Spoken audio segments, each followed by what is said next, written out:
Selamat datang ke Iki Channel. Jangan lupa subscribe tau.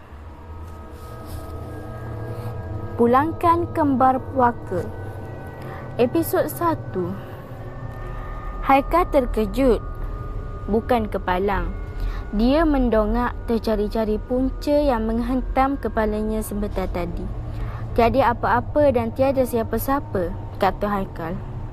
Aduh, belum pun sempat dia meneliti benda yang jatuh itu, sekali lagi kepalanya dihentam. Kali ini lebih kuat.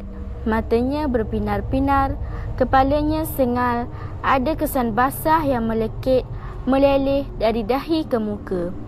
Baunya sangat hamis dan hanyir. Ini tak boleh jadi. Aku mesti ajar siapa yang sengaja nak cari pasal dengan aku. Habis kotor pakaian ala-ala ahli korporatnya pada malam yang istimewa itu. Ini mungkin kerja orang yang dengki dengan kejayaan aku. Kalau tak pun, mungkin kerja budak-budak nakal yang asyik membuang masa. Hati Haikal sangat membara.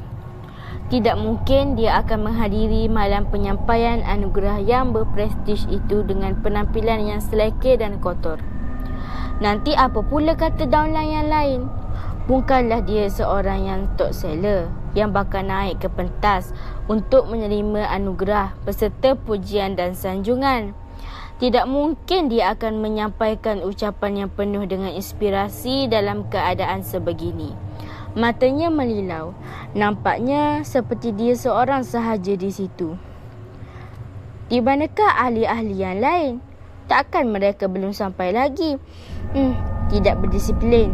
Patutlah masih mundur. Haikal merungut lagi. Dia berasa bangga kerana menjadi antara yang terawal sampai. Haikal, tolong.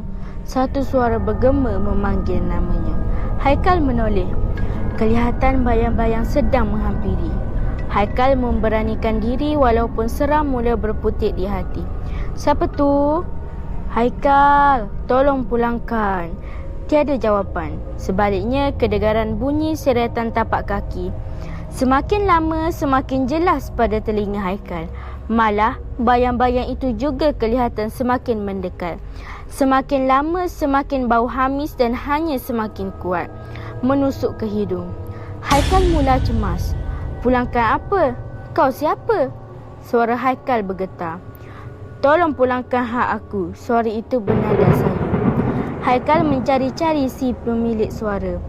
Kedengaran seperti terlalu hampir dengannya. Malah dia seperti mengenalinya. Kau siapa? Aku tak pernah ambil hak sesiapa. Kau jangan buat-buat lupa. Cepat pulangkan. Suara itu mendadak bertukar nyaring. Bagai hendak pecah gegendang telinga Haikal. Kepalanya terasa sakit. Bagaikan dipukul sesuatu dari dalam tengkoraknya. Haikal berundur dan bersedia untuk lari apabila merasakan bahaya kian menghampiri. Bum! Haikal terlanggar sesuatu. Jantungnya terasa seperti hendak luruh. Takutnya bukan kepalang. Pemilik suara itu berada di hadapannya. Makhluk itu kelihatan seperti seorang lelaki. Namun, legam dan berasap. Keseluruhannya tubuhnya seperti rentung dibakar. Kedua-dua belah tangannya kudung. Mukanya hancur. Sisa-sisa darah masih melekat di sana-sini. Bau hamis dan hanyir seperti daging salai yang hangus semakin kuat. Haikal cuba meminta tolong, namun suaranya seperti tersekat di kerongkong. Bila Israel datang memanggil, seluruh tubuh akan menggigil. Haikal tersentak. Bunyi nada dering mengejutkan daripada igawan. Dia memandang telefon pintar itu. Tentera nombor yang tidak dikenali. Mungkin ada kenalannya yang telah menukar nombor telefon baru, tetapi tidak memaklumkan kepadanya. Namun, Haikal hanya merenungnya tanpa menjawab panggilan tersebut. Nada dering telefon pintar itu mengganggu fikiran Haikal. Dia tertanya-tanya, siapa yang agaknya menukar nombornya? Sekian lama dia menggunakan chorus lagu kegemarannya sebagai nada dering. Mungkin ada kawan-kawan yang cuba bergurau kasar. Ini dah kurang ajar, menceroboh privasi aku. Telefon ini aku dah buat tetapan yang memerlukan pengesahan cap jari untuk diakses. Hanya cap jari aku je yang boleh akses telefon ini. Haikal merungut sendiri. Maknanya ada orang tahu kata laluan telefon aku. Bahaya ni. Aku kena tukar kata laluan yang lebih rumit. Kalau tak, macam-macam mereka boleh buat. Sekiranya pengesahan cap jari gagal dilakukan, maka kata laluan yang betul perlu dimasukkan. Haikal sedikit cuak. Setelah seketika, barulah dia membuka beberapa aplikasi pada telefon pintar tersebut. Menyemak sekiranya ada mesej yang perlu dibalas segera. Haikal baru perasan akan beberapa tumpukan darah pada lengan kanannya. Pelik juga, jika bekas gigitan nyamuk tidaklah sebanyak itu. Mindanya cuba menepis segala anggapan yang bukan-bukan.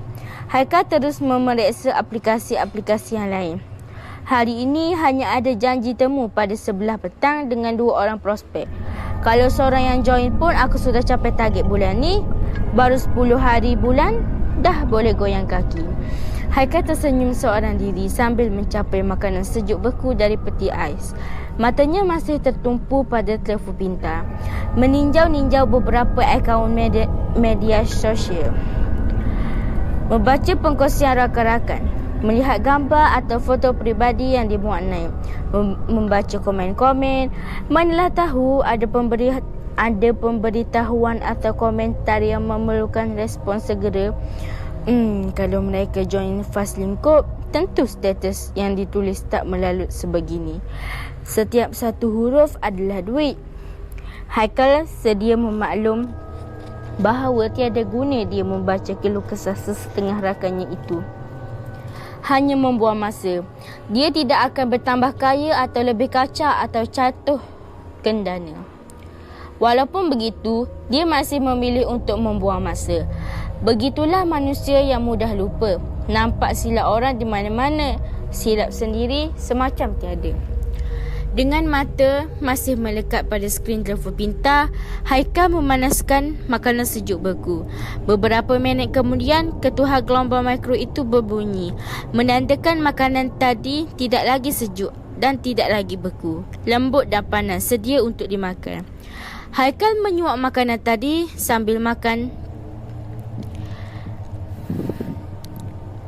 Tiada rancangan yang menarik dan yang bermanfaat, namun dia terus menontonnya.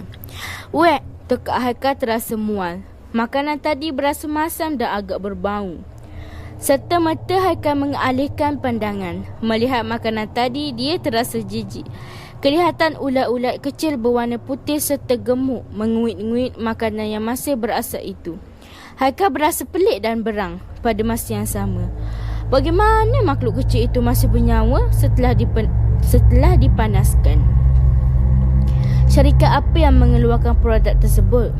Macam mana makanan sejuk beku yang dibelinya petang semalam sudah rosak dan berulat?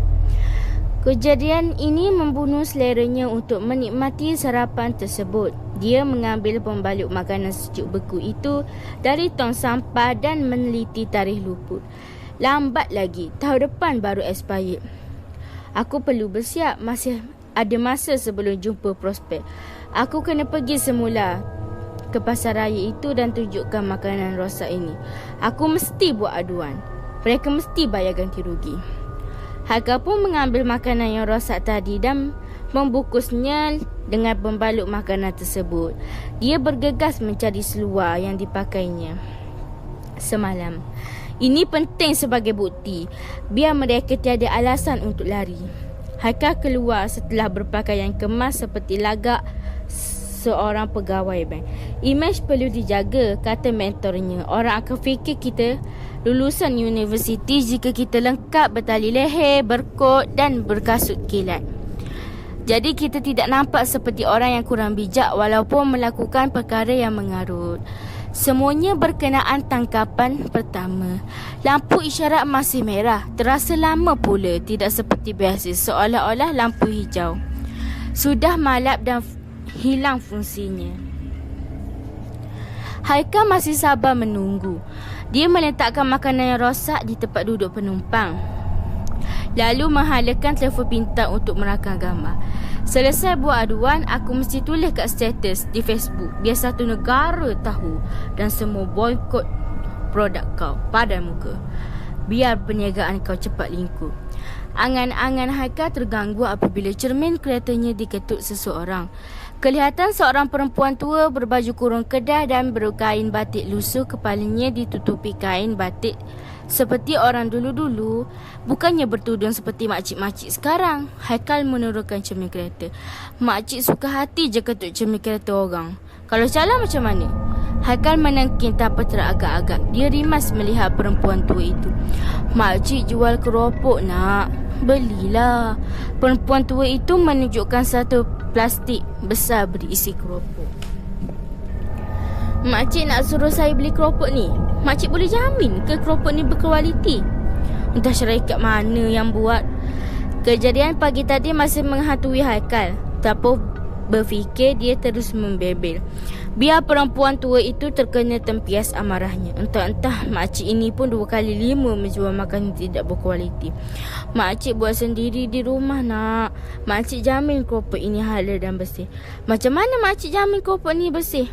Makcik nampak pun selekeh. Di rumah mesti 10 kali lebih teruk. Haikal terus terpekik-pekik. Tidak semena-mena suaranya tenggelam di bunyi hon beberapa kenderaan. Gila agaknya jerit seorang-seorang pembonceng motosikal yang melepasi kereta Haikal itu kedengaran merungut. Nampaknya kereta Haikal telah menghalang laluan. Lampu hijau kembali merah. Pemandu lain kelihatan berang. Ada yang menunjukkan isyarat seperti mahu memukulnya. Ada juga yang menunjukkan isyarat tidak sopan. Entah ke mana perempuan tua itu gaib. Haikal kecut perut, namun amarahnya masih membara. Belum sempat berbuat apa-apa, terasa ada sesuatu yang bergerak-gerak di kakinya. Haikal tunduk. Terkejutnya bukan kepalang. Beberapa ekor tikus dan lipas dan serangga lain keluar dari pelapik kaki keretanya. Haikal yang sememangnya takut akan haiwan perosak seperti itu menjerit ketakutan. Semakin dia menghalau dan menguis-nguis, semakin makhluk-makhluk itu datang menghampirinya.